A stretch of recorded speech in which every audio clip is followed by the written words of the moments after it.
આભાર દાહોદ જિલ્લા કોંગ્રેસ સમિતિના તમામ આગેવાનશ્રીઓનો। હવે હું આમ આદમી પાર્ટીના આગેવાન પ્રદેશ પ્રમુખ ભાઈ શ્રી ગોપાલભાઈ ઇટાલિયા અને ઈસુદાનભાઈ ગઢવીને વિનંતી કરું કે તેઓ મંચ ઉપર આગળ આવે અને રાહુલ ગાંધીજીનું સ્વાગત કરે।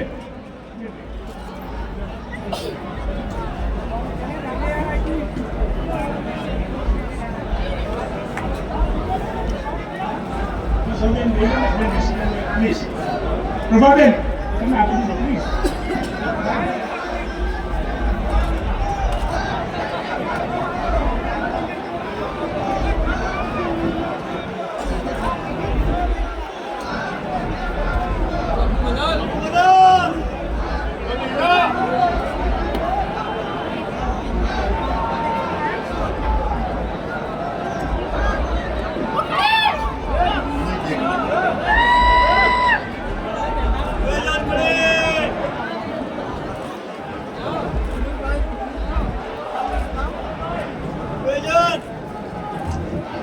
રાહુલ ગાંધીજીનો ઇન્ડિયા ગઠબંધનના તમામ પક્ષો દ્વારા સ્વાગત કરવામાં આવી રહ્યું છે।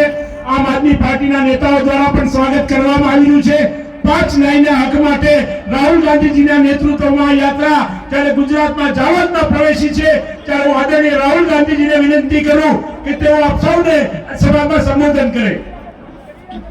આદરણીય રાહુલ ગાંધીજી।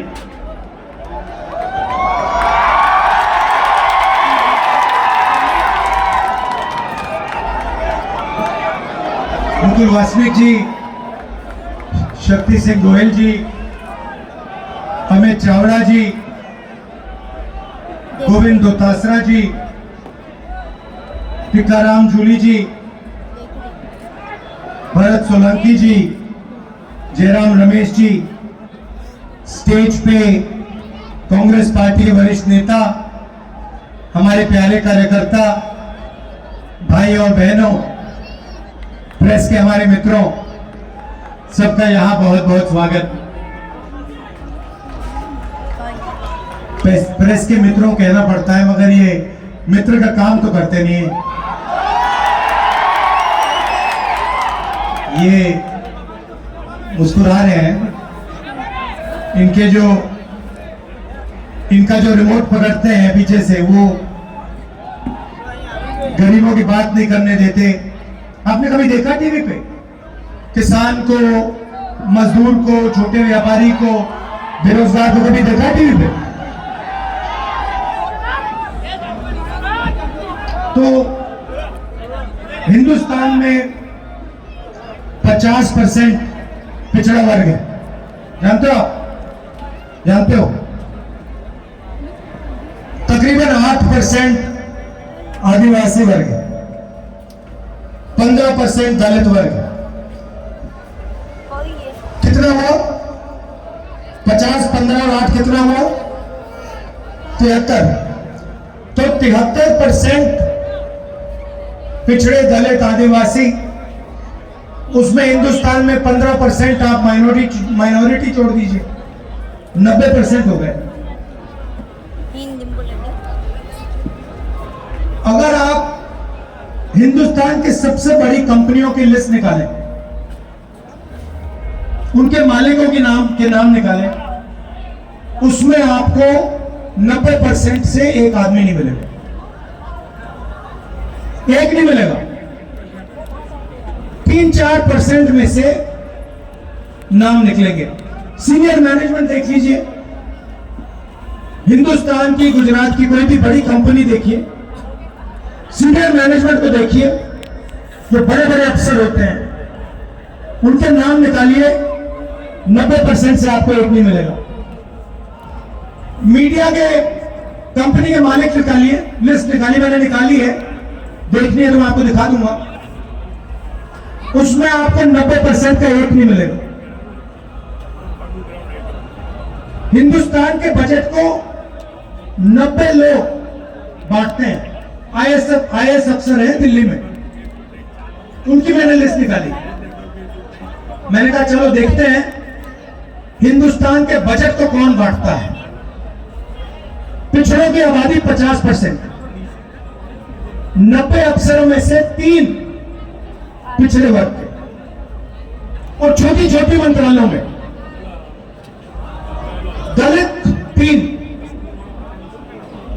आदिवासी यहां पे बहुत है हमारे।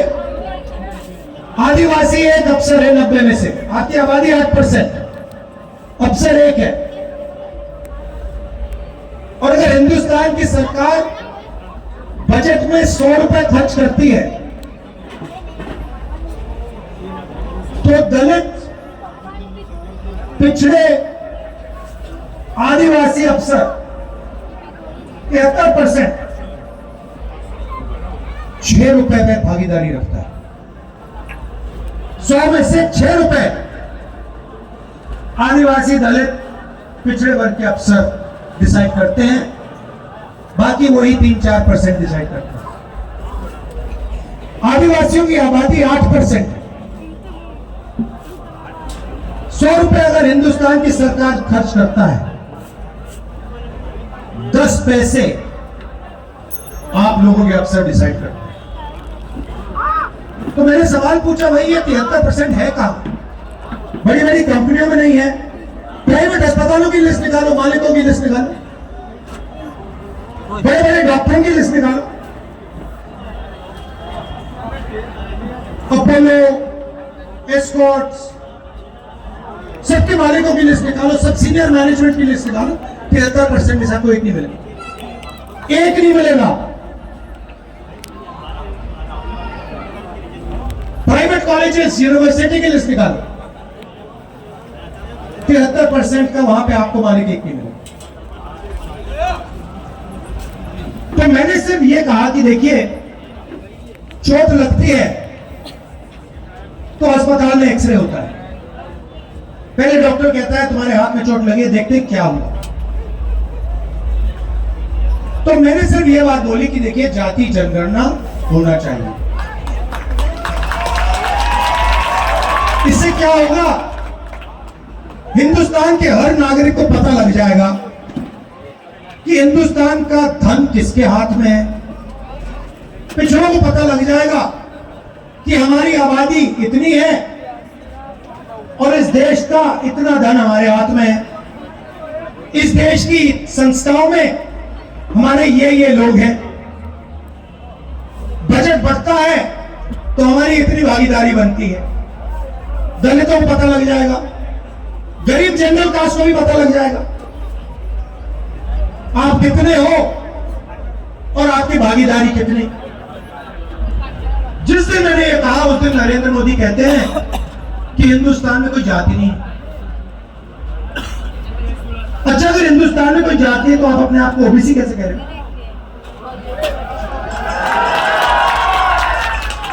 आप हर भाषण में कहते हो मैं ओबीसी हूं, और जब जाति जनगणना का टाइम आया, एक्सरे का टाइम आया, तो आपके उद्योगपति मित्रों ने आपको एक इशारा किया, आपने कह दिया हिंदुस्तान में कोई जाति नहीं है, सिर्फ गरीब है, अमीर है ना। एक उद्योगपति है गौतम अडानी, आप उसको बहुत अच्छी तरह जानते हो ना। हिंदुस्तान के एयरपोर्ट अडानी, हिंदुस्तान के port Adani, mining Adani, power generation Adani, solar power Adani, wind power Adani, Himachal के सेब अडानी। जहां भी देखो एयरपोर्ट, जहां भी देखो, ये देखो, ये भी, जहां भी देखो आपको एक ही व्यक्ति दिखाई देगा। रेलवे भी है भैया, अगर सब कुछ बोलना पड़े यहां पे मतलब 2-3 घंटे लग जाएंगे, तो मैंने मेन बातें बोली है। तो राजनीति कैसे हो रही है? 2-3% लोगों को देश का सारा धन पकड़ा जा रहा है। मैं 4000 किलोमीटर चला हूं कन्याकुमारी से कश्मीर, ठीक है। रास्ते पे हजारों युवा मुझे मिले, सबसे बड़ा मुद्दा हिंदुस्तान में बेरोजगारी है। इस देश में युवाओं को रोजगार मिल ही नहीं सकता, ये सच्चाई है। पहला मुद्दा बेरोजगारी, दूसरा मुद्दा महंगाई। इस देश में युवाओं को रोजगार मिल ही नहीं सकता, कुछ भी कर लो। क्यों? क्योंकि जीएसटी लागू की, नोटबंदी लागू की। भैया आपने शर्ट खरीदी, कितने की खरीदी? ये आपका नाम क्या है? 1200 की खरीदी। जीएसटी कितनी दी आपने? देखो आप जानते भी नहीं हो। आपके जेब में से पैसा उठा के ले गए, आपका बटुआ उठा के लेके भाग गए, आपको मालूम भी नहीं पड़ा, पता भी नहीं लगा। मैं बताता हूं, 18%। कितने की खरीदी थी? 1200 की। अगर यही शर्ट गौतम अदानी खरीदता, ठीक है, 1200 की, वो कितना टैक्स देता? वही 18% देता, उतना ही देता जितना इन्होंने दी। इनकी आमदनी 20,000 रुपए, 50,000 रुपए, उनकी आमदनी लाखों करोड़ रुपए, यही उतना टैक्स दे रहा है जितना अदानी दे रहा है। आपके जेब में से पैसा जा रहा है, 73% के जेब से पैसा निकल रहा है। देश की रक्षा का पैसा कहां से आता है? आपकी जेब से आता है। शिक्षा का पैसा कहां से आता है? आपकी जेब से आता है। स्वास्थ्य का कहां से आता है? आपका आता है। बीमा योजना का पैसा कहां से आता है? आपकी जेब से आता है। जाता कहां है? सीधा आपके जेब में से निकल रहा है। और जैसे इन्होंने बोला, भैया मुझे मालूम ही नहीं कितनी जीएसटी दी मैंने, मुझे मालूम ही नहीं। सीधा अदानी जी की जेब में, बड़े बड़े उद्योगपतियों की जेब में। जय गरवी गुजरात। મહાત્મા ગાંધીજી અને સરદાર વલ્લભભાઈ પટેલની આ પવિત્ર જન્મભૂમિ પર એક જનનાયક, જનનેતા રાહુલ ગાંધીજીનું આપણે સૌ સ્વાગત કરીએ છીએ। આ એક એવા નેતા છે જે જુમલા નથી આપતા, જે દિલથી માને છે, એ જ બોલે છે અને બોલે છે, કરીને બતાવે છે, એવા આપણા જનનાયક છે। આખી દુનિયામાં વર્લ્ડ રેકોર્ડ થયો કે કોઈ રાષ્ટ્રીય નેતાએ કન્યાકુમારીથી કાશ્મીર સુધી પગપાળા ચાલીને બતાવ્યું હોય તો એ રાહુલ ગાંધીજી કરેલું। हमारा नेता कैसा हो, हमारा नेता कैसा हो, हमारा नेता कैसा हो। आज हमने दल के हित से ऊपर देश का हित, चूंटणी जीतवी એ આખરી લક્ષ્ય નહીં, રાષ્ટ્રનો હિત મારા માટે આખરી હિત છે એમ માનીને જોયું કે આ દેશમાં નફરત ફેલાવી રહી છે, જાતિના નામે, પ્રાંતના નામે, ભાષાના નામે, ધર્મના નામે।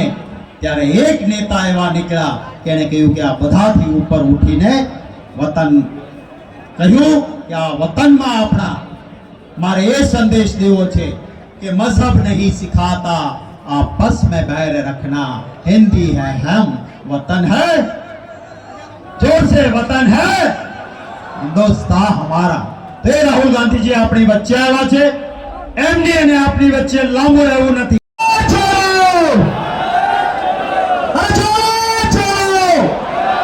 हमारे बीच में राहुल जी आ चुके हैं, तालियों से एक साथ हम उनका स्वागत करें।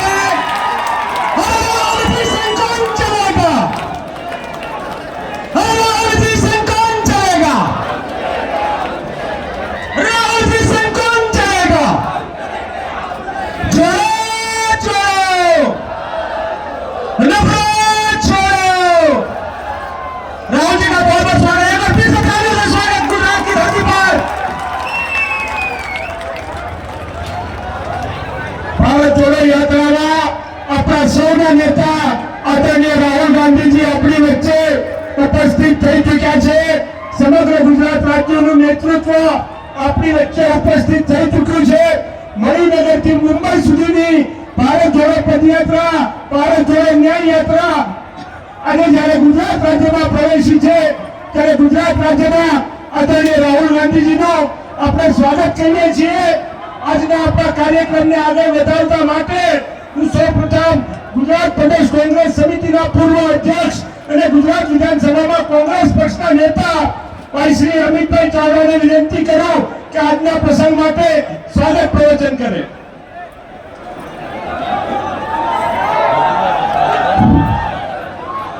મારી સાથે એકવાર જોરથી બે હાથની મુઠ્ઠી વાળી અને નારો બોલાવજો. જોડો જોડો, જોડો જોડો, છોડો છોડો. આજે દેશના લોકોના હક અધિકારની લડાઈ લડવા માટે દેશમાં જે ભાગલાવાદી તાકાતો છે એની સામે નફરત છોડો, ભારત જોડોના નારાને બુલંદ કરી કન્યાકુમારીથી કાશ્મીર સુધી 4000 કિલોમીટરની પદયાત્રા દ્વારા દેશને જોડવાનું કામ મહાત્મા ગાંધી પછી જો આખા વિશ્વમાં કોઈએ કર્યું હોય તો આપણા નેતા રાહુલ ગાંધીએ કર્યું છે. અને આજે ફરી પાછા રાહુલજી આ દેશના ગરીબ વર્ગના લોકો હોય, એસસી એસટી ઓબીસી માઇનોરિટી, મહિલાઓ, યુવાનો, તમામ વર્ગના ન્યાય અધિકાર માટે ભારત જોડો ન્યાય યાત્રા લઈ અને આજે ગુજરાતની ગૌરવવંતી ધરા પર આજે દાહોદમાં, જાલોદમાં પધાર્યા છે ત્યારે આપણા સૌના તરફથી એમનું હાર્દિક સ્વાગત કરીએ છીએ. આજે મંચ પર બિરાજમાન ઓલ ઇન્ડિયા કોંગ્રેસ કમિટીના મહામંત્રી, ગુજરાતના પ્રભારી આદરણીય મુકુલ વાસનિકજી, પ્રદેશ કોંગ્રેસ સમિતિના અધ્યક્ષ આદરણીય શક્તિસિંહભાઈ, રાજસ્થાનથી આ યાત્રાને ગુજરાતમાં આપણને સોંપવા માટે પધારેલ રાજસ્થાન પ્રદેશ કોંગ્રેસ સમિતિના અધ્યક્ષ આદરણીય ગોવિંદસિંહજી, સમગ્ર યાત્રા દરમિયાન રાહુલજીની સાથે રહી અને યાત્રાને સફળ બનાવવા માટે ખૂબ યોગદાન આપનાર આદરણીય જયરામ રમેશજી, પ્રદેશ કોંગ્રેસ સમિતિના આપણા પૂર્વ પ્રમુખશ્રીઓ આદરણીય ભરતસિંહ સોલંકી,